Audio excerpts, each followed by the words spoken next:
Welcome to a brand spanking new episode of Critical and Thinking with Ty Barnett and Ian Harris. Woo! It's another day in Trumplandia. It is, but you know what? We're gonna learn to find a silver lining in all of this shit now, because we got a few different things we're gonna talk about. But, and this is how I've described it, man. We've been on a constant treadmill of something. For like the past something, man. It's something for like the past 3 years now. Constant. Like there has been no downtime. Right. None. As a matter of fact, the treadmill either speeds up or the incline is increased. That's all it is. So we have to learn how to kind of maneuver through this and try to find some good stuff that's going on still. I mean, the fact that we're both breathing is an amazing thing. We have family that are still breathing. That's an amazing thing. Yes. So we're gonna look at those good things. We're gonna talk movies, even though one of the two people sitting here has not seen the John Wick franchise yet. And one of these two people is really good at fighting motherfuckers. I'm not gonna say who, but I want that person to get his time together and go watch it. So we got a few things to cover on this episode. So what are we starting with, Mr. Harris? We could start with anything. We could start with the movie that I have not seen since I ain't gonna watch it while we're sitting here. Right? John Wick. Let me tell you, man. I just saw part 3 a few days ago, right. And dude, it is honestly better than the first two. It, in my personal opinion, is better than the first two. Keanu Reeves is one of them guys that has been blessed in Hollywood because he didn't fall off. He never falls off. Like, he kind of don't hear from him for a minute, and then you say, oh, Keanu Reeves. Yeah. This is his second coming. This is honestly better than the Matrix franchise. Looking back on it, the first Matrix is the only one. The only one that I'm like, I can watch over and over again. Right. Them last two, especially that last one, I felt like I was in trigonometry class. I'm like, what the fuck is this? What did we win? Did we lose? What the fuck? Yeah, see, I was never that big of the Matrix fan because, in general, the Matrix stuff for me, the problem I have with the Matrix is that I got this thing where I don't like movies that the entire thing is people go, oh, you got to see the special effects. Yeah, I'm like, no, I want to see the story and it's like, and when it comes to martial arts, being a martial artist, I actually want to see them do martial arts. Yeah. So it's like when you love it, bro. Like I love Jet Li movies when Jet Li is doing it, but not when they're doing the ropes and wires. I mean, not that I don't like those, but I'd rather go, that motherfucker just did that. Yeah. I don't want to go, they picked him up by a wire and they swung him around. So you don't like the Crouching Tiger, Hidden Dragon aeronautics. Those movies are okay, but I don't watch those for the martial arts. So when I see the Matrix and it's like, Keanu Reeves jumps up in the air and then it freezes and it spins around him and then he flies through the air. I'm like, why? So I used to do that all the time. Yeah, exactly. I'm watching this just so they can go check out this new trick we learned. Right. Like that, and I'm like, I want to see the other trick. I want to see Keanu Reeves act. There you go. Yeah. Okay, but now this is why I say he's fallen into a great position. I like Keanu Reeves, by the way. He is. Which, by the way, we got to do a Keanu Reeves impression before the show is over. Although people always go, yeah, but when you do Keanu Reeves, you're just doing Bill and Ted. He still kind of has that, even when he's serious. He still kind of has that thing that he does. Yeah, he still has that. Yeah, because you know what? I'm John Wick. I don't even know if he says that, but I'm sure he does. I am a John Wick agent or whatever. Don't fuck it up for me, Ian. I'm already reserved myself that he can kill these motherfuckers. He kills. You're going down, Bodie. I'm not gonna give too much of the movie away, but let's just say he kills a dude with a book. Right. All right, with a fucking book. He kills a person. So it's an anti-Trump message. Pretty much. Read no. Shit. Here's the thing, man, and you'll appreciate this, like you said, as being a fighter. For the people that don't know out there, Ian is a fighter and he trains MMA fighters. Very good at his job. He has a gym and everything in Los Angeles. If you ever come to Los Angeles, you'll get all the information from him before the things. Seriously, like I'm not bullshitting. He has a gym where he trains motherfuckers. So, but you will appreciate this, dude, because I was thinking about this midway through the movie. I'm like, man, there is some special effects, but there's a lot of straight combat in this thing, dude. And they said he did a lot of training for this. And the thing, here's one of the most impressive, because Halle Berry's in it as well. Do you understand? Halle Berry and Keanu Reeves are both over 50. Yeah. And they are just, I mean, doing shit in this movie. You're like, wow. I know. It is, so believe me, you will love it. I know you got to start with the first one. Well, 50 is the new 40 or something, right? It is, but I mean, when you got personal trainers and, you know, you can have a great diet there, Yes. and they can break all that shit down for you, then, you know. It said Point Break is best. See, look at what you started, and now they're trying to get away from the John Wick thing. He's done with that. I do want to see the John Wick movies, but I for some reason my family doesn't want to watch the John Wick, so I have to. That's one of those ones where I have to find time on my own to watch. Oh, you got, but you're a dog, and you're a dog lover too. This is a perfect movie for you and your family, bro. Come on, man. All I'll say is a dog sets off the first one. I'm not gonna say anything else. Okay. A dog sets off the first one right there. You'll thank me after you watch this. All right, cool. Okay, so we got a couple of comments here. Melissa says Keanu is always she's the whoa Keanu. Oh, goodness gracious. Yeah, it's the thing is that, like you said, I like Keanu Reeves. I like his partner. What's up with my throat today? I like all the personal stuff that's been popping up. Like you see the thing about the plane crash or the plane emergency landing. Do you see that? No. Oh, you got to look that up. So a couple months ago, there was a plane flying from somewhere, from San Francisco or something, and Keanu Reeves was on this plane. I saw the one about a bus. Yeah, so the plane had to land, and then they all got on the bus. I did see that. And they drove from Fresno back to L.A. on a bus, That's and right, he kept everybody entertained. He was hanging out with him. And then now, everybody's posting pictures of posting video of him talking about you know, he's on Colbert or whatever, and he says he gives his like philosophy of life, and people are like, "Oh, Keanu Reeves has got some cool ass philosophy." Yeah, like he seems like a cool dude. Like he doesn't seem like a douchebag at all. Exactly, bro. I used to see him ride his motorcycle around L.A. a lot back in the day. And you root for this guy because you don't hear the stories about him being an asshole. Right. So you root for him to be successful and he makes stuff that's entertaining. So, but to the point about his acting in this movie, bro. This is the perfect thing for him. He doesn't have to do Shakespeare. He has to, you know, throw out some lines and everything like that. But you've come to, do you know how like when you watch Rocky and you watch Sylvester Stallone be like, hey, yo, that's just him. Right. He's one tone. You're not going to get into Keanu with his acting has, I mean, don't get me wrong. I haven't seen the movie with him and Sandra Bullock, the one where they were in different times in the mailboxes or some shit like that. But his action movies, they really just require him to just be like, boom, here it is. Well, you know, I honestly think there's two types of actors, which is funny because remember last week we were talking about. This is something we can bring up. Last week or 2 weeks ago, we were talking about movies, and I said I want to talk about actors. So if I had forgotten about that, so I want to bring that up today. Real quick, 2 seconds. Avi, yes, safe travels to Israel, bro. By the way, this is another person right here that can do clean material in front of those people. Ian Harris right here. Yeah, they're going to love my anti-religious message in Israel, probably. Well, don't do that. Yeah, exactly. Go ahead. But it's the thing about, there's two types of actors to me. I find that there's people who can do anything. Like you look at a Gary Oldman, and you look at Gary Oldman and you say to yourself, "Wow!" Every time I see Gary Oldman, I don't know it's Gary Oldman. You're like, wait. Gary Oldman was Mary Poppins? What the fuck? Like, you just never fucking know. You're like, how the fuck did he do that? Like, every time you see him, I watched movies and watched the whole movie. And at the end, it's like starring Gary Oldman. I'm like, oh, who was Gary Oldman in that? My wife's like, the lead? And I'm like, what? Dude. And then there's other people like De Niro or Walken or Keanu where everything is, you know, it's De Niro. I'm a psychiatrist, huh? I'm a or it's like, I'm a mobster, huh? Or I'm a cop. And you're like, and he still knocks it out of the park. Still kills it. He makes that character. How would De Niro be that character? Yeah. How would Keanu be this guy? Okay, he does that, and that's the guy that he is. And you're like, I believe it. And there's other people who every time they're a completely different person. And I think that's two totally different styles of acting that are both legit.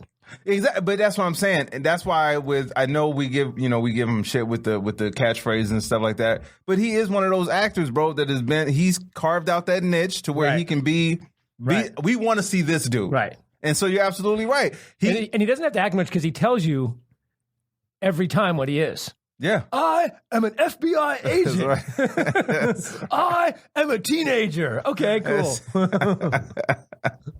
So you know Ian does great impressions, so you know we will have more Keanu coming up later in this episode. All right, so I got to go watch John Wick. But I want to make sure we read that comment. That's a great comment right there. Oh, Cindy, first live show. Thank you. Yeah, Cindy says, my first live show. I've been working my way backwards on your recordings. Good. Thank you. Good. Let us know what you think. Yeah, Cindy just hit me up like not long ago and said she found my comedy and she liked my comedy. We became Facebook friends and I sent her to the podcast. Nice. So I'm glad that she's watching and listening. Thank you. So then you know what to expect from both of us. Yes, no surprises, Cindy. No, she's... welcome to April. Welcome to Will. Continue. No, so I was going to say a couple weeks ago we were talking about movies and I wanted to bring this up and we didn't have time. What do you... You could pick up two things. Greatest actors, but greatest acting performance you've ever seen. And people on Facebook, you can chime in. Yeah. Obviously, people listening to this, downloading it later, you can't chime in. But if you're on Facebook right now, so here's two for me. Two roles. I'm sorry, and you said these are best actor and best acting performance. Yes. Okay. So for me, so they can be separate. Yeah, absolutely. Because you could be an incredible acting performance from somebody who you go, oh, isn't necessarily the best. For me, I think the best actor the two best actors of our time, although one is a little before our time, Peter Sellers, okay, and Gary Oldman. Like I said, Gary Oldman, he can do anything. Like goes from he's Winston Churchill, he's Sid Vicious, he's the villain in Batman. Also the villain in the Book of Eli. Oh, okay, I didn't see that one. Yeah, Good. With Denzel. And one of my favorite acting performances ever is True Romance, where he plays a white pimp with dreadlocks, Drexel, who thinks he's black, right? Hilarious. And it's like he's this tough dude pimp, and you're watching, he's got a grill, and you're like, that's Gary Oldman, like British dude Gary Oldman. How is it? You've never seen? Oh my god, it's one of the greatest scenes ever captured on film, and you're watching it going, how is that Gary Oldman? This guy's just fucking amazing. Wow. And I mean, he's just done so many. Another one I would say is, like I said, Peter Sellers.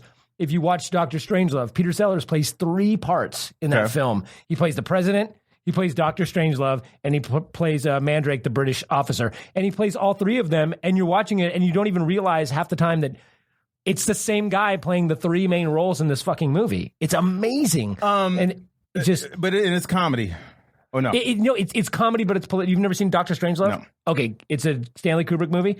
You watch it now. It's fucking amazing. And we are talking about the same Peter Sellers that played in the Pink Panther, right? Yes. Okay. No, but this dude, he did a movie called Being There. You ever see Being There? No. I'm giving you... All right, I'll go watch John Wick. I got homework. So you got to go... They're old movies, but Being There is another one that totally relates to today. So Being There is about a guy who's a gardener. He lives... And he's like in his 60s or something, and he lives with this guy. He's kind of mentally handicapped. He's very slow. We don't really know what's wrong with him. And he's just kind of just never been educated, born and raised in this house with this guy. And this guy's gardener, and the guy dies, and they come to take the house away, and they find this guy living in there. So he's out on the streets. Okay. And he ends up becoming friends with the president. Oh. Or with the president's advisor, a guy who gives money to the president, who backs all that, and then become friends with the president. And he becomes an advisor of the president because he says all these cool things that sound metaphoric, but he's talking literally about gardening, but they think he's some genius, and he's a super simple guy. So like a cross between Rain Man and Forrest Gump. Absolutely. Okay. But he's just this like really simple guy who is like, and everyone takes has him being a super calm and collected and having a grip on everything, but he just has no idea what's going on. Okay. And everyone takes all this stuff he says as like metaphor. But then Dr. Strangelove is about the Cold War, and it's about us and the Russians, and they have this doomsday device that if one nuclear bomb is set off, it'll set off all the nuclear bombs in the world and blow up the entire world. And it's this whole standoff where a general goes crazy and he's going to start a nuclear war, and they're trying to quell this nuclear war. And in the meantime, they're basically pissing over whose dick is bigger, fucking around about like, well, what if they're lying? And what if they got one over on us? And what if we go underground and it turns out it's a big, it's amazing. It's so good. It's black and white though. It's old. All right. So I love old movies. All right. So, but then the best acting performance I've ever seen in my life was, you ever seen Pee Wee Herman? Yes. Pee-wee's Big Adventure. No, have you ever seen Requiem for a Dream? That's with Marlon Wayans. Marlon Wayans and Jared Leto. Yes. Okay. Ellen Burstyn, the mom. I like Ellen Burstyn. Motherfucker, that's a good. Like she goes from like New York housewife, old lady sitting on the street corner with her friends, to schizophrenic from going crazy from too much speed because she's trying to lose weight. That I've never seen an acting performance like that in my life. And she didn't win. I think Julia Roberts won for pushing her tits up in Erin Brockovich. And I'm like, are you kidding me? Ellen Burstyn, that was like the best acting performance I've ever fucking seen in my life. I would say, okay, so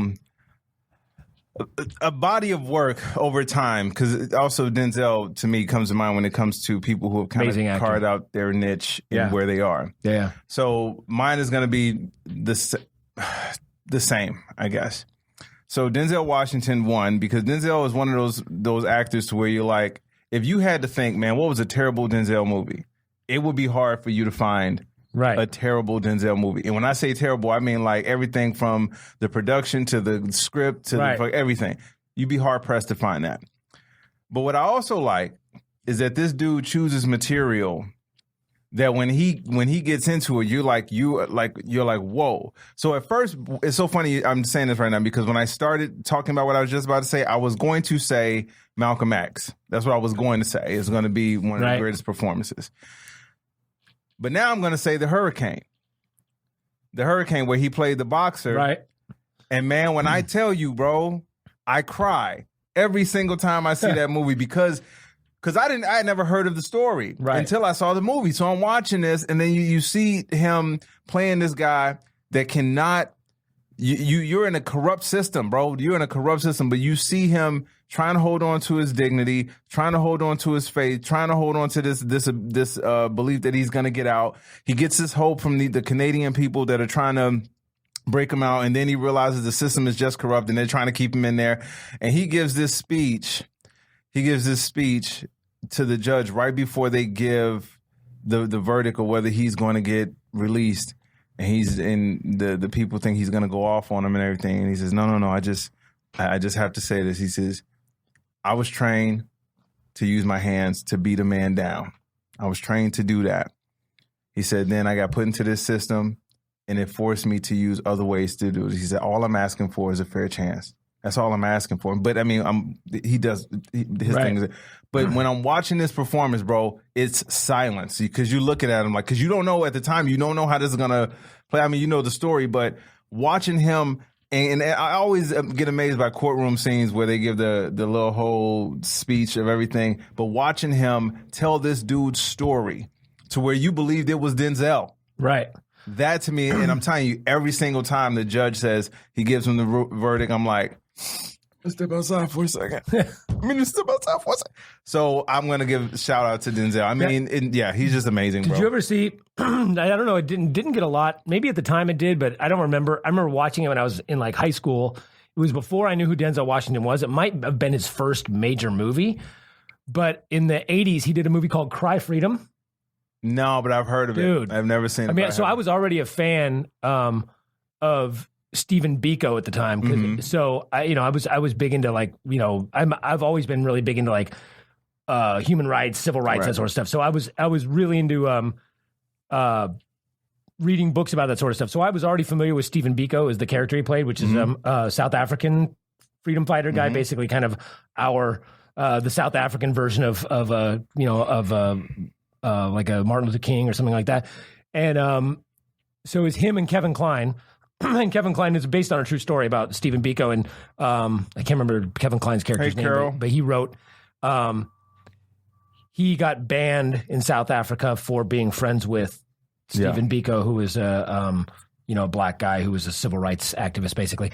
So he played that, and I didn't know who he was, but I love that movie. I mean, it's a really long and kind of boring movie if you're not into that kind of stuff. But and that's why I said this is why he was so I thought when I first saw him, I thought he was South African. Exactly. He had the accent. I was like, exactly. Oh. I'm gonna tell you something. People who work with him say the same thing, that this guy makes you step your game up. Right. Period. Not just the name Denzel, not just the name that is just him, right? But his work ethic towards everything he puts in his and this is why I say I remember watching Training Day, and this is how good of an actor Denzel is. This is how good of a personality he is, I should say. Right. We're watching Training Day. In Training Day, he is the bad guy. Right. So first of all, it was like hard to see Denzel playing this dude, but he plays Lonzo like that so much that you're like, damn. Right. He's like, but this is how good of an actor Denzel is. in the scene where him and Ethan Hawke are fighting on the rooftop. And Right. he's kicking Ethan Hawke's ass. Right. It was a bunch of black ladies in the theater just like, kick his ass, Denzel. And I'm like, you know he's the bad guy in the movie. Yeah, but he cute. Like, he's not supposed to be winning, you know? So, and then even more so when he gets killed at the end, you're like, but Yeah. he was a shitty person. But it's Yeah. Denzel. So I would say, yeah, those are my, I want to say honorable mention. Honorable mention, by the way, to Robin Williams. I got to give let me tell you something, man. For somebody who immersed himself so much into being such a physical comedian, because Jim Carrey he kind of tried to do that too when you know, but when you watch Patch Adams and you watch Good Morning Vietnam and you watch these Dead Poet Society. you know, Actually, Good Will Hunting is a really is another one. So Yeah. you're just like, wow, this dude was able to really, especially for comedians, you know how it is. It's hard for us. I always find it's easier for me to do drama. Huh? What's it? Oh yes. Hilarious. Oh yes. Good Will Hunting is. To do drama it's always easier for me to do drama than it is comedy for some reason. Like if I get a comedic script, I can read it and I'm like, the comedian in me will be like, you should put the thing here. You know this ain't funny, right? Right. But drama, I'm like, okay, you want me to be angry? All right, I can figure that out. Yeah, exactly. I can do that, you know. So yeah, it's speaking of angry, we gotta move on to the next topic here, which T-Rump? Yeah, we will try not to spend too much time on this because I don't want to. Yeah, I'm not gonna do that. I'm really not gonna do that. Here's the thing, Alabama. Hey man, all I'm gonna say on this is, hey, women who voted for the Republicans and voted for the type of people that are passing these laws. Remember when y'all thought that they were only going to fuck with that football player and his rights? Remember when you thought that they were only going to go after that dude and take away his right to free speech and his civil liberties? Remember when you thought they was just going to fuck with him? Surprise! Although, you know what, though, that there 65% of white women voted for Trump. I never get that. But a lot of women vote. A lot of women are against abortion. It says it's just a religion thing. They've got them fooled. That they got them this idea that it's a baby, it's alive. Well, first off, I mean, we don't even need to beat this over the fucking head, but stop it. You don't quit calling yourself pro-life. Quit saying you care about babies. You care about clumps of cells known as fetuses. You don't give a fuck about, first off, Because once the baby comes out, yeah, you don't give them you don't want them to have any. First off, you don't want them to stop. You don't want to give out birth control. No, you don't want to teach them sex education. No, you don't want to when they you're you taking don't away their education. Yeah, and you take away their education, so you can't learn. You don't want them to have assistance when they come out. You want to, if they come from another country, you want to put them in a cage and separate them from their parents and not give them back to their parents because their parents committed a misdemeanor. And let's see, you don't want to give them education when they get older. All these things you don't want to do. You don't want to give them health care. You don't want to do pre-existing conditions. You don't want to do any of that shit. You don't want to have Planned Parenthood so these kids, so these moms who don't have the money can get free prenatal care. You don't want any of that. But you're pro-life and pro-child. Right. Yeah. Meanwhile, they throw out the fucking the same cells in eggs in fertilization clinics all the time. How come no one's out there fucking going after these fertilization clinics and going, that's a baby in there? What about welcome Sharon, welcome Chanel, welcome Carol. How come they're not fucking and John? Where are these dudes stopping putting up anti-masturbation? That's millions of potential human lives. Which I'm going to tell you right now, if you're going to make a law against masturbation, there's going to be a lot of dudes in trouble. A lot of fucking dudes in trouble. I would say about 100%. Yes. 100% of guys. But, that's no more lotion in hotel rooms. Well, and they allow government to pay for their Viagra under their insurance, but they don't allow birth control under their insurance. And then they go, you need to be responsible. Wait a second. You are subsidizing this guy's fucking hard-on. Because that's all. You're taking away her fucking birth control. Then a guy can fucking rape her, and you can go, you should have been more responsible. Exactly. Like, what the But this is why I say you have to, at some point, At some point, all of you out there that think that these things aren't going to affect you, at some point you have to realize that they will. Okay? Because again, these same people that don't want to, they don't care about the kid once it comes out. What do you think that kid is going to do when they can't get something to eat? What do you think that parent is going to do when they can't get something to eat? Right. You don't think it's going to trickle down to something and that may affect you? These people will become desperate. They will do whatever they got to do to survive because you have forced them into a situation that they did not want to be in. And like I always say, how about let's also think about the fact that whether it fucking affects you or not, it affects other fucking people. Okay, think about somebody else other than your fucking dumbass it's for a minute. But people, this is what I'm saying. We're in the me time. Well, we need to get over that. Because I've seen people use this argument before. Because again, if that's the case, and this is why this is the only time I would be 100% against abortion. There's only time. Is if everyone out there that has a fucking opinion about you should be forced to keep it and all is forced to have it, if you signed a piece of paper saying that you will give over a percentage of your money, not the person that has the kid, the person that has the kid says, okay, you're going to take care of the kid once it comes out, cool. Boop. Here's the kid. You sign over a percentage of your money. And on top of that, what do you say? You got to adopt and you got to take care of the medical bills. You have to take the kid. You have to. You have no choice. The stork, we'll do that shit old school style. We'll have a dude dress up in a fucking stork costume, come to your house, and be like, boom, here's your baby. And I'll even amend that. And the moment the woman wants to not have the baby, that's the moment that baby, since it's a baby, it's not a clump of cells, that's the moment the baby is delivered. So if that's at 8 weeks and you can't have an abortion after 8 weeks, deliver the 8-week-old baby and see how hard that is to keep alive. You know how hard it is? Fucking impossible because it's not a fucking living thing. Do you know, they keep doing this heartbeat thing. I don't know if everybody knows this. Everyone should know this, but I could imagine that most people don't. Did you know that first off, it's not a heart. It's beating. The cells that are in our heart beat. Right. Individual cells beat. I don't know if everybody knows that, but there are cells that beat. So you can actually they have cells that just beat on their own. So you can get a heartbeat with one cell. So you can have a clump of cells that are beating because that's how evolution works. That's science. Yes. You know America has no time for science. It doesn't have 8 weeks and fucking 20 weeks. It doesn't have fucking ventricles. It doesn't have here's the other thing. So if the heartbeat's what it is, heartbeat's what matters.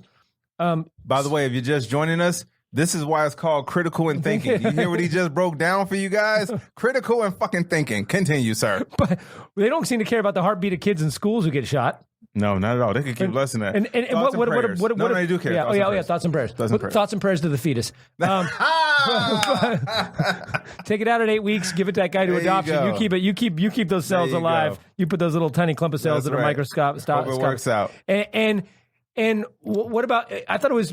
So it's a heart now. What about brain? Exactly. You can keep a heart alive. A brain dead person in a coma, you can keep their heart pumping with a fucking machine. If I saw the same kind of care for human beings once they're born as we seem to pretend to have once they're in the body, then I would have a different stance on it. Maybe if a black kid gets killed, the first thing they say is thug. Right. He was wearing a hoodie. They don't say, "Oh my God, such a precious life was lost." They say, "Well, I think he was selling weed at some point." But wait, no, he didn't. What about the dude selling cigarettes? He was just selling cigarettes. Well, he should have been selling. Well, how about when 40 kids get shot at a school and they go, "Well, you know what? We got to protect that Second Amendment." Yeah, the Second Amendment, the right to have guns. Those 5-year-olds should have been armed. Exactly.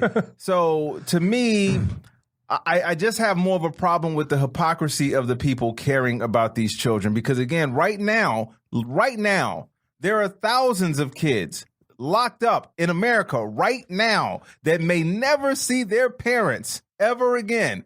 I don't see these same people that are fighting for these abortion rights. Right. I don't see them out there picketing. Where were you? Were you guys at the border? Did you guys go to the border and talk to these people? Did you go stand out there and tell this president? Those aren't children. Those are Mexicans. Exactly. So to me, it's just we're so big on being hypocrites when it comes to this thing. That's why it's hard to find any sympathy for these people. I don't. Right. And let me tell you something. For you to say that if a woman is raped, she should be forced to have the baby and have a constant reminder? And on top of that, the rapist may get some rights? No, the rapist in a lot of cases, A, doesn't pay child support, and B, can sue for custody. Do you understand? Rapist. Do you understand how traumatic that makes? So to me, it's fucking you're insane. not caring. And then again, like I said, it would be different if you took the child and say, you know what, I'll take that child. Right. But none of you are doing that. Not one of you are doing that. And even if you are, like you're saying, I mean, still, you're forcing somebody to carry something to term. And here's the other thing. Even if you're not raped, even if it isn't incest, you know what? I mean, I don't even give a fuck if you didn't use birth control. But birth control fails all the fucking time. Partly, birth control fails because of human error. But if you didn't have abstinence-only fucking programs, people could learn how to fucking use birth control. But there's a lot of fucking ways that people get pregnant when they don't want to be pregnant. And you keep saying personal responsibility. What the fuck do you think an abortion is? Okay. Yeah. And it's like, well, not after 8 weeks. Most people don't even know they're pregnant till around then. Like you don't immediately find out you're pregnant the next fucking day. No. It takes a month. It takes 2 months, you know? Cindy has a good point here. She says, we need to use different words when discussing this.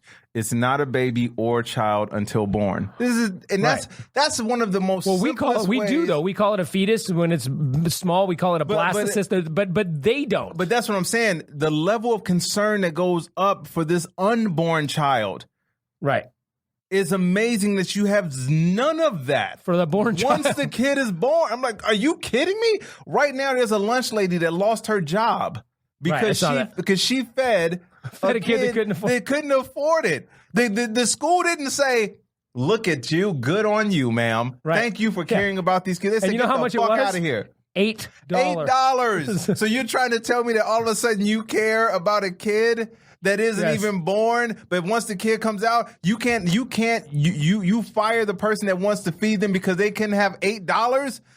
Fuck you and your fake caring. Let me tell you something, man. Yeah, it's insane, dude. There's no other way around it. But this is why I say, and I know I pointed to the thing here, but this is why I say this. When we started this podcast, honestly, we weren't really sure exactly everything we were going to talk about. This dude knows a lot more stuff about certain things than I do and vice versa. There's certain things I know. But when he just broke that down for you all, that the heartbeat, the cells, that's not a partisan issue. That's not a Republican. That's a real thing. And you guys are still acting like that's not a I don't get it, bro. Right. I don't understand. Well, here's the thing is we have viability laws in most states, and I'm fine with that. Look, if it's 23 weeks, if it's 22 weeks, 24 weeks, whatever we determine viability, okay, that's 6 fucking months. Okay, that's a long time for you to decide whether or not you decide that you want to have a baby. Okay, so you can have a baby, you can decide to have an abortion before that viability occurs. I'm fine with that. Now, late term, the late term stuff is, people think, like, what did Trump say? They take it out of the baby, they hand it to the mom, they christen it, they wrap it in a baby, they give it a name, they feed it, and then they cut its head off. Like whatever, some fucking nonsense he said. He's a fucking idiot. A late-term abortion is always not, it's not an unwanted pregnancy. No one goes in at 9 months and says, I won't get rid of this baby.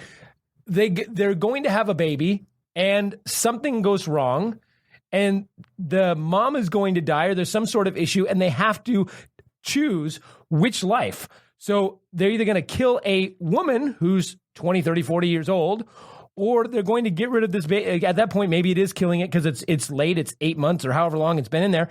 But one of them, if not both of them, are dying. You can save the one that's around that knows what's going on, or you can abort this other. That's the only time. And that is so fucking rare that happens. And no woman is in there like, oh, well, got rid of that baby. Yeah. It's a fucking traumatic thing. No one wants to have a fucking late-term abortion. But we're in a society, bro, where the only thing that makes people feel good is hearing shit that helps them feel better about their hatred. So when this guy comes out there and he says, hey, you know what, this is how a late-term abortion works. Every goddamn person in that rally could easily pick up their phone and look, late-term abortion, what happens? Right. They could easily do that, but they choose not to because it makes them feel better about being ignorant, about being stupid, and about hating people that don't look like them. Well, that's what it comes down to. Almost all these laws in places like Alabama, Georgia, they almost always affect poor minorities. Yeah. I mean, not that they don't affect other people as well, like white people as well, but they affect mostly poor minorities. To Cindy's point, he just says many churches promote this as the single most important issue when voting. Let me tell you something. Absolutely. And I got a friend of mine who I consider a cool person. He's not a typical Trumpster.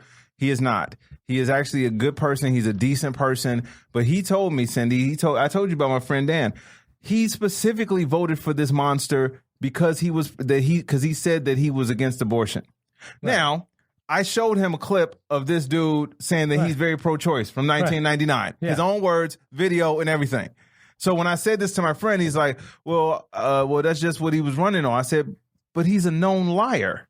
He's a known liar. So my whole point he wasn't running back then. No, he wasn't. That's what he was just talking.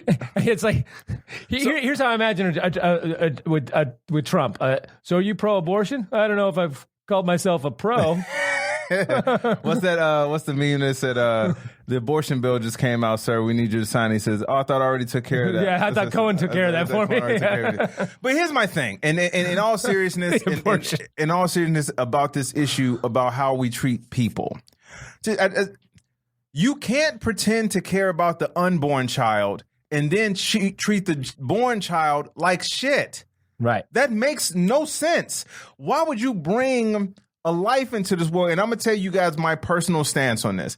I am 1,000% pro-choice, 1,000%, because I know what's in this world. I know what's out there. I know the monsters that exist. I know the dummies that get to make decisions and they don't give a fuck. I know the hateful people that get to make decisions and they don't give a fuck. So to me, it is no point in bringing a life into this world. You hear about the shit that some of these orphans have to go through in these systems? Yeah. It's fucking horrible. I know many kids. I've got people that I train fighters that grew up in the system. Do you see what I'm saying? So why would I'm sure now at their age they wouldn't be like, oh, I'd rather be dead. Of course not. No, because once you have life, yes, even though there are people that say no, I'd rather just be dead. Yes. So exactly. So once you have, but again, like I said, if you gave the same quality of care to the parent and the child once they were born, I'm not gonna lie. Then I would be like, okay, well, hey, you know what? We are trying to make sure that all these kids are taken for life. We're taking care of the parent, but we don't do that. We literally do the exact opposite. Here's the other thing. Imagine, so they're okay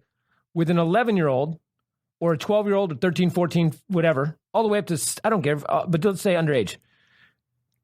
Whether they had sex and they didn't know any better because they weren't educated because they're fucking 12, or they got raped out of the schools, or they got raped, or their fucking uncle, maybe it wasn't rape, it was kind of rapey. I don't know what the fuck happened there with the right. Okay, that's happened to a 12-year-old. And they're saying, okay, so you're forced to have this baby, okay? Forced to, because you needed to be responsible. Well, I was raped. Okay, but you still need to be forced to have this baby and then take responsibility. I'm 12. Okay, and then when this baby's born, that baby's going to be a constant reminder. So you have to give it up for adoption, which it's probably not going to get adopted because it's probably now we're talking maybe a minority. Which, by the way, you're asking them to just put something out there in the world, and now not only are they traumatized from the rape, they're traumatized by knowing that there's another living thing. Yeah, that's their DNA. Yeah, so they have to deal with that mentally, their own trauma, and if they keep the baby, there's always going to be something there. Fuck, this is a rape, and you're ruining that kid's life because you think a 12-year-old is going to be able to go to school and college with a fucking baby. Now think about that. If that 12-year-old or that 13-year-old, that 14-year-old went in and said, hey, I would like to adopt a child. They'd be like, you can't adopt a child. You're fucking 12. You're not old enough, ma'am. You're not responsible enough. You can't even buy cigarettes. You can't even buy alcohol. You can't even go. You can't even vote. Oh, but yeah, we're going to let you die. No, we're going to force you to have the child and make that adult decision. Yeah. Even the adult decision to give it up. I'm 12. I'm going to drop out of junior high and my uncle rapes me. Can I adopt a baby? Oh, sure. Here you go. Because you're so responsible. That's the other thing. I love that. Oh, they should take responsibility. Well, obviously they don't. So give them a life for 18 years. When you're a child, you don't know any. That's the reason why you can't vote. That's the reason why you should not be drinking. That's the reason why you should not be smoking. That's the reason why you aren't allowed to go to war, because you are a child. So you're telling me that you want to have that person be forced to raise and have responsibility of another child? Let me tell you something. When I was 18 fucking years. Let me tell you something. When I was 12, bro, I thought wrestling was real. Do you understand? Do you understand? I watched that's how my brain was developed. Yeah. I was still playing with G.I. Joes. I think I still 12. thought girls were icky. See, do you understand what I'm saying? So to me, you can't tell me that now that person is forced to learn how to be a parent and know how much formula to put into the thing, to know the temperature of the bottle. You understand how much that takes? But Ty, their parents can just treat the baby at their summer home. Exactly. Oh, sorry, I didn't think about that. That's right. Everyone has the parents. The parents can just take the kid to the summer home, and the nanny can watch the baby until that child graduates from private school. Shout out to my nanny, who I never met. Neither me or my brother have met our nanny, but apparently we all have one. This is why, like I said, man, wait a minute, hold on, because Cindy's giving us some. She's like, I didn't have a kid till I was 36 because it scared the crap out of me. Yeah, as it should, to be honest with you. We had my daughter. We had one kid at 32, and it's so funny. Every time I hear talk to people who have had like one kid or had kids later in life, I always think about or maybe they had two. I always think about Idiocracy. Yeah, where it's like, yeah. The dumb people have 36 kids by the time they're 21, and all the smart people have 1-2 kids, and they go. It's like so the population goes. But that's honestly what I think about this, man. The reason why they're telling you that you can't have birth control, they're forcing you to have kids, they're taking away education, is because they want a world populated with less educated people. They want a people that's more indebted to a society, and they want to keep the minorities poor and uneducated. Exactly. Drop out of school, go work at Starbucks at 12 years old to support your kid. Come on. That's what they're trying. They want that. Let me tell you something. I have daughters. All right. I have 2 daughters and I have a daughter-in-law. So I have 3 daughters actually. But I had my kids when I was 22, 23, something like that. And it scared the hell out of me. Let me tell you something. But I will tell you, I had a pregnancy scare when I was 17. Right? 17, bro. I hadn't even graduated high school. It was my senior year. Had a pregnancy scare at 17. When I tell you, in my mind, I was like, I'm going to have to fucking work at McDonald's for the rest of my life to take care of this kid. It scared the shit out of me. I wasn't prepared to do anything. I couldn't imagine that type of shit at 12. So what I tell people is, and most of these motherfuckers at 25 aren't ready for it. Exactly. So to me, when people are acting like it's just as simple as just have the kid, you know what? Maybe it would be just as simple as have the kid as if you said, when that baby came, guess what? We're going to provide health care, education, a job for your parents, and make sure all is taken care of up until 18. Guaranteed. You ain't got to worry about nothing. Right. If they did that, I don't know. Maybe people would think about it. And then those same people will go, oh, so now I got to take care of somebody else's kid. It's your responsibility. Yes, it's the kid that you forced them to have, you fucking dick. Exactly. It's so crazy. It's like me going, buy this motherfucking car. Buy this motherfucking car. Fine, here's my money for the car. All right, bam, crap. What the fuck? Oh, well, you didn't get insurance? I couldn't afford the car. Then why'd you buy the car? I didn't have money for any of it. You told me to buy the car. At gunpoint. Sorry. I don't know exactly. All right, well, let's see. Oh, okay. All right, so we got Luca went back to Keanu for a second. So I want to see here, hold on, and being pregnant and giving birth is super shitty. Yes. I'm pretty sure it is. I used to do a joke. I do it sometimes at the shows where I say, I said, being a mom, it has to be an amazing thing, and your ability to hold a life inside of you for 9 months. 9 months. The ability to hold it inside you is amazing. I said, I was constipated for a week.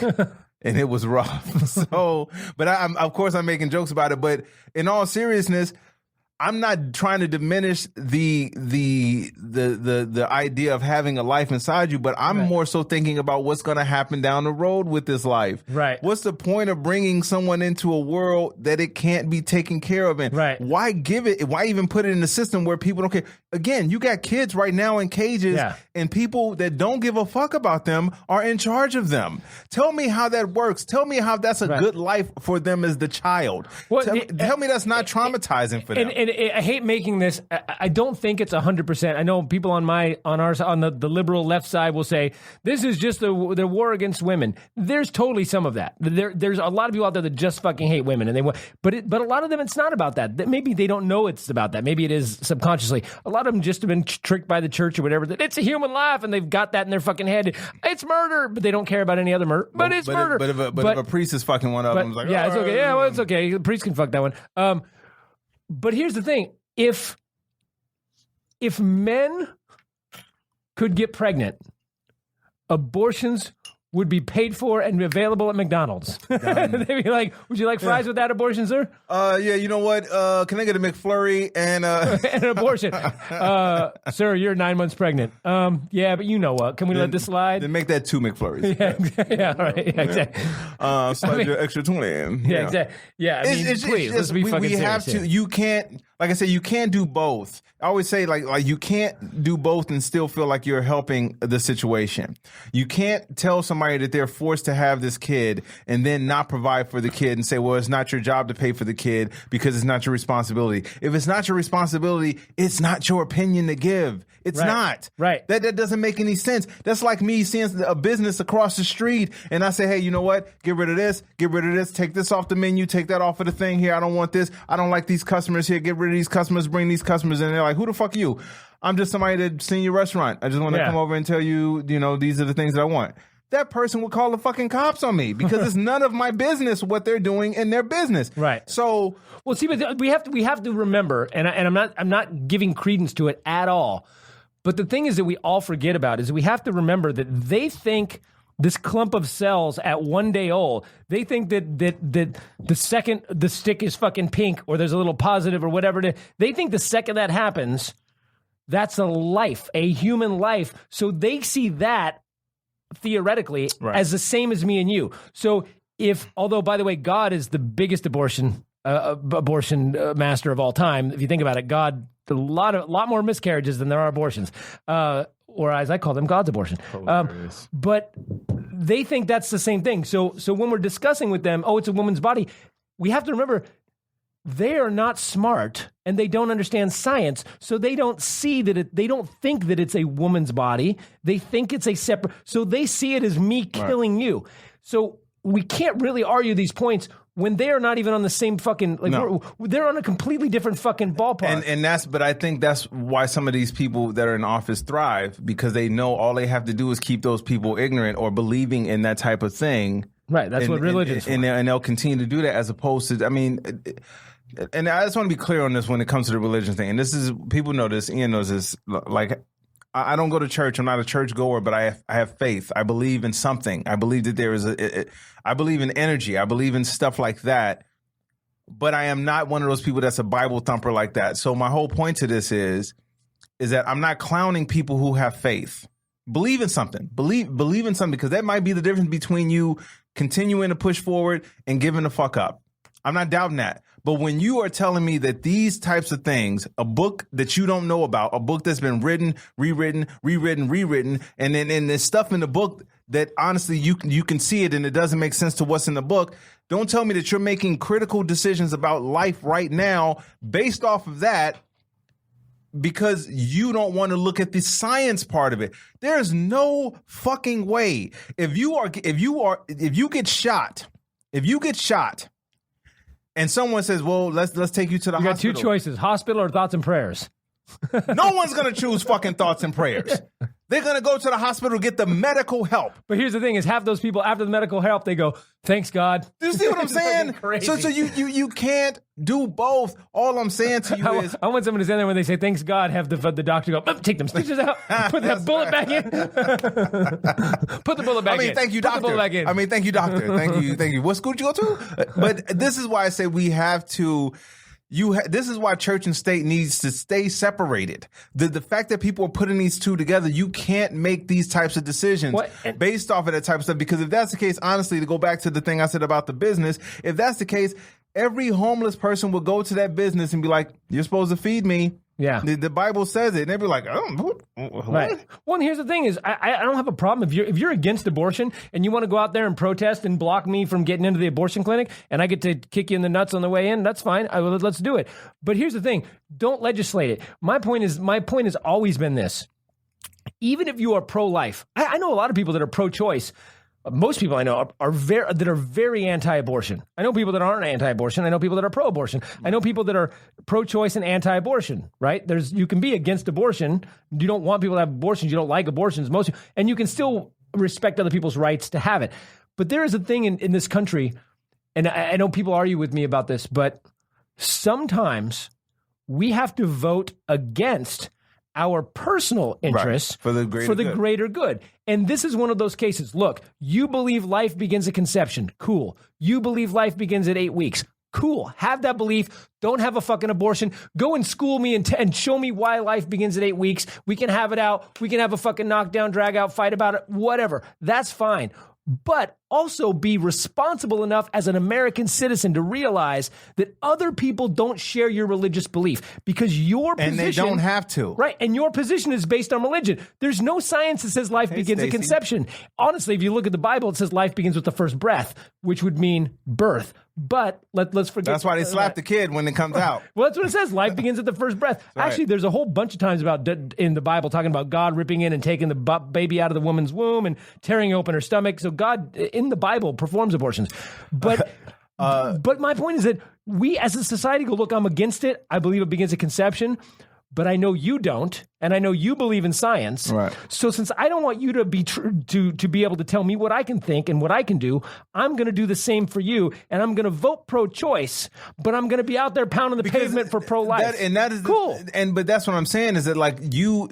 Again, the people that want to have control over your life, but they don't want to have the responsibility of taking care of this. Right. Again, I keep saying this. You can't do both. You can't tell a person that you want to have the right to tell them what to do, even though you don't know them, you never met them, you don't know their situation. Then you say, okay, cool. If that's what you want the right to have, then here, you need to give me X amount of dollars. Then why do I got to give you X amount of dollars? Because you obviously think your opinion matters. Right. So if your opinion matters, then your money matters. Right. Give me the money. If you don't want to do that, then you can't have these opinions. This is why we tell people, and again, like I said, that even besides the fact that why would you bring, if you can't take care of a kid, I'm a very firm, because I break, you know how I am, dude. I break shit down to numbers.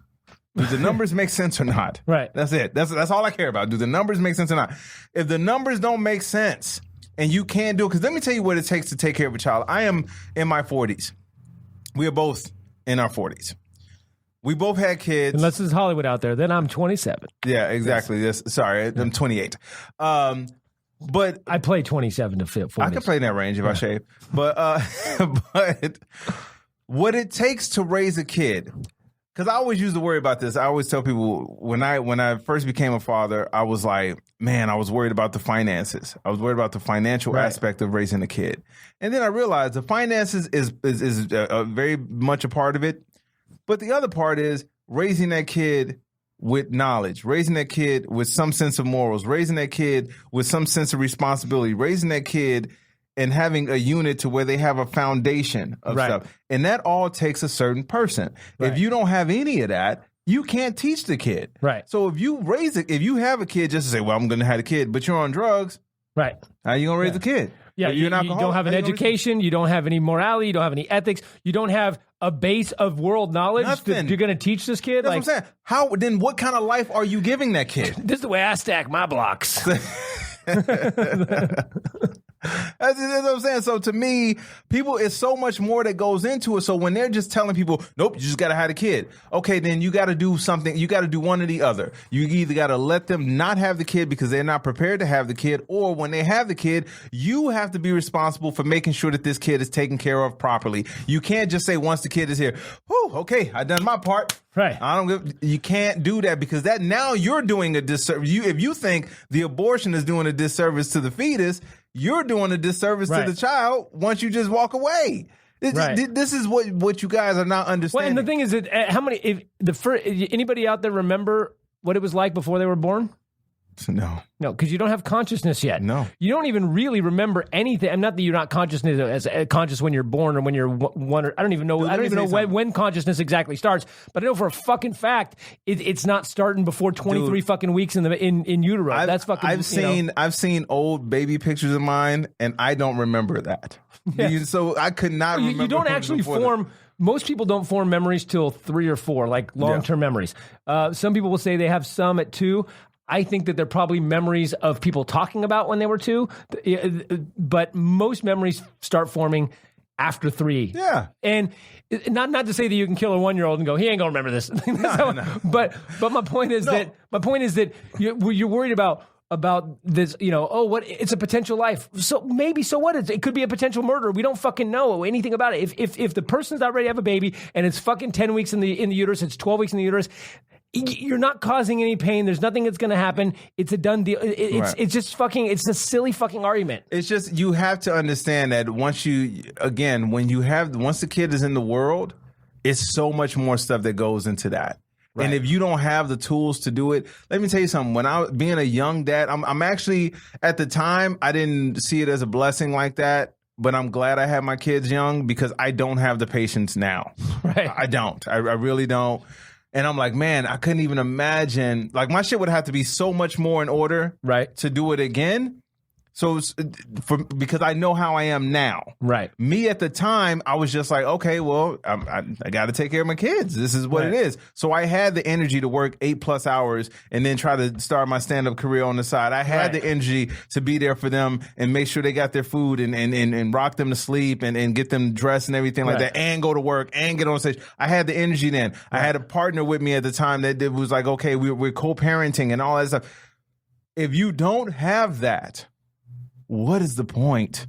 What is the point? Right. Let me tell you something.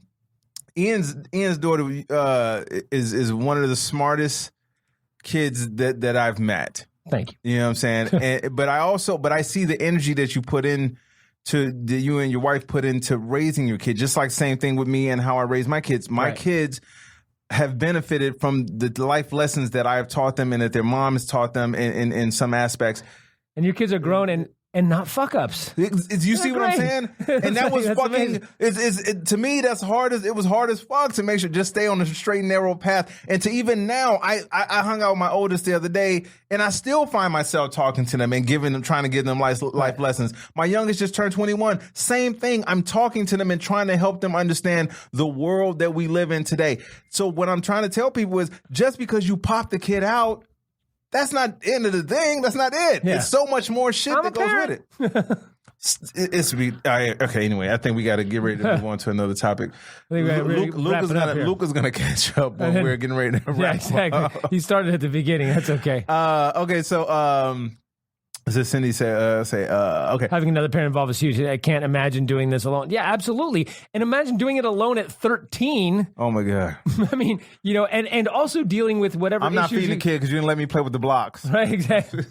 And also dealing with going to junior high and dealing with whatever fucking situation that got you pregnant in the first place, probably a fucking rapist or an uncle or a fucking, it's like, you're going to deal with fucking that and raise a baby at fucking 12, 13. I mean, I don't care if you're fucking 18. You're not ready, probably. You're not. Let me tell you something. My daughters are amazing young ladies. But I also know that there are certain things in life that they still need to learn because they're young. Just like with your daughter. She's young. She only has a certain amount of experiences in her life. Right. When you get older, then you get more experiences. Right. For you to, and this is with them not having kids. This is with my daughter's not having kids. This is with his daughter not having kids. So when you're telling these kids out here that are 12 and 13, 14 years old, not only are you responsible for your life, you're responsible for this life. Right. And you got to fight off the other shit that's going on. Right. You understand how crazy that is? And what kind of compassion? You're supposed to be so compassionate and you care so much about life. What kind of fucking compassion is that for that kid? For that 14-year-old, that 13-year-old? Yeah. No, she has a third. Yeah, I mean, it's crazy. Cindy's saying she has a 13-year-old who's almost 13 still playing with Barbies. See, absolutely. Yes. My daughter's 14. She doesn't play with Barbies anymore, but she's not that far off that. She still has her little stuffed animals. She actually makes Barbies. Just yes, so you know. Exactly. She's elevated the game. She moved to China and now she works at a sweatshop. It's like I said, we're backwards in our thinking of stuff. This is like they were talking about. Is it China or Japan where you're only allowed to have China. Well, you're only allowed to have 1 or 2 kids or some shit like that. Yeah, I think it's China. I don't know if that law is still in place, but yeah, it was definitely China. It wasn't a horrible idea. In the sense, it's actually a great idea. Because if you have one child, the statistics are if you have one child, the population decreases. If you have two children, the population remains the same. So notice that we've had in like the last 100 years, we've gone to 7 billion fucking people from like 1 or 2 billion. What up, Michael? A lot of fucking going on. If 2 children makes the even population, and we've gone from a few billion to 7 billion. People are having 10 fucking kids or something. See, this is why we should not allow Avi on the program. Avi, I'm not even going to read that comment from you, Avi. But see, now I'm going to put a curse on your Houston Astros, bro. I'm putting a curse on your Houston Astros for that comment. Even though Avi, some people in Alabama will like your comment. They will be like, yeah, see. But by the way, did you see this? This happened. It's come up like 3 or 4 times recently. It happened yesterday, I think, is Idaho.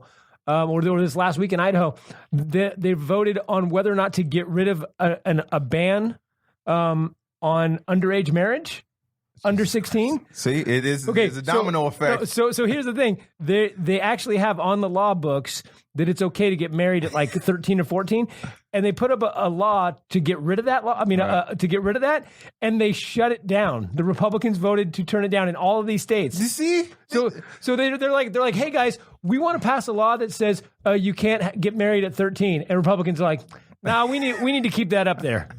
Yeah, but see, once I threatened to curse his Astros, then he's okay. I got a point. But think about that.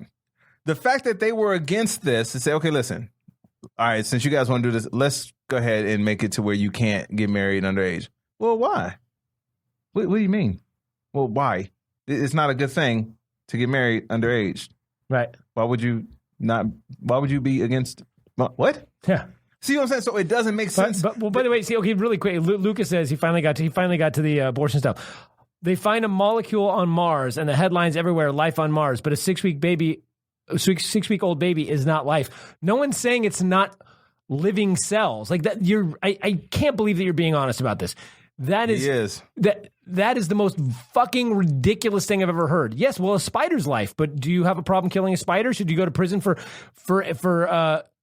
99 years if you kill a spider? And should the shoe company that stomps on it, should that person have to go to, like, we're not saying it's not living cells, organic material, carbon-based material. When someone says they found life on Mars, which they haven't, of course, but if they found life on another planet, they're talking about the organic makeup material for plants, life. Plants, stuff that's in the water. These are all life. No one's saying these aren't living cells. A small, we're saying it's not a human viable life that can live on its own. That's a baby that is worthy of calling murder. That little molecule is not applying for a job on Mars, right? And the thing is, if we stomped on that molecule, no one would be saying, "Oh, you need to go to prison for 99 years." No, because that's the case. It's not even the same fucking thing, dude. There's a bunch of flies out here that would totally fucking be pissed right now. Well, actually, there's more molecules, I guess, in the eye of a fly than in like a 13-week-old fetus. They're not molecules, more cells. But so then that's let me ask you this. It's something insane like that. I want to ask you this, Luca. I want to ask you this, and please just give me a regular yes or no answer, because we got to get ready to go here in a second. I just want a regular yes or no answer. If won't hear it until later, by the way. I know. Oh, well, since he's behind. If they banned abortion, but they said for every baby aborted, you have to take one of those babies. You personally have to take a new baby into your home. Period. And you have to provide for that kid. Period. Would you be willing to do that? Yes or no? I don't want a long, drawn-out answer. Don't bring up Trump, Obama. None of that. I want a yes or no answer. Would you be willing to take care of the child of someone that you've never met before, strictly so they could have that kid? No matter what the condition of the baby is. If it's it's a drug baby, anything. Yeah. Health conditions, anything. Yes or no? All right. And all right, well, we didn't do anything for the we did have another topic. We're not even doing the post, and I don't know what to do about our handful of Patreon people, but we got to work on you. But I think the Patreon people, I think our last couple of shows have been really just like. Yeah, they've been there. It's been a lot of stuff. So if you still want to support us, we have Patreon. We haven't come up with bonuses for Patreon, but it's $2 a month. So patreon.com/critical and thinking if you want to support us. If you don't, I get it. We're going to eventually get to more putting some special stuff on for the Patreon people that only Patreon people get. Right now, we haven't been doing much of that because we talk too much and we go past our time. But If you want to support us, it's patreon.com/critical and thinking. And again, it's $2 a month. It helps us out. It helps us pay the bills for the studio and all that sort of stuff. For the other people out there, just pretend it's an embryo. Yes. Oh, that's good. That's all. Just support, $2 a month. Do you want to kill our Patreon? Yes. Why do you want to kill our Patreon? Let our Patreon be born. What's going on? Let our Patreon be born. We got to get the hell out of here. What's the? All right, so you can find me at comediantybarnett.com, which has links to all of the other stuff. It has links to the album that's out called Grown Man Baby Steps, links to the web series. This is the bullshit I'm talking about. Links to the Facebook, the Twitter, and Instagram. Go there and you can email me. I'll email you back and all that stuff. You got questions? So if you got topics that we should put on the next episode of Critical and Thinking, go there. You can find Critical and Thinking on streaming services. Yep. iTunes, Stitcher, Google Play, all those. Download all the back ones like Cindy's doing. Listen to all the back ones. We'll have more guests on again pretty soon. We'll bring another guest in here pretty soon because that's always fun to have guests. Our next show, we will have an actual embryo. Yes. So let's see how it's talking to what? And you can find Ian Harris at comedian. IanHarrisComedian.com, or it's the Skeptic Comedian.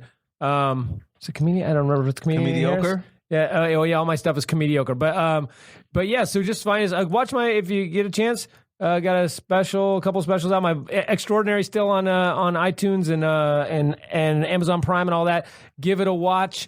And review it, rate it. Only if you like it. If you don't like it, shut your fucking mouth. No one cares about your opinion. And taking us out, Keanu Reeves. What am I? I am a 13-week-old fetus.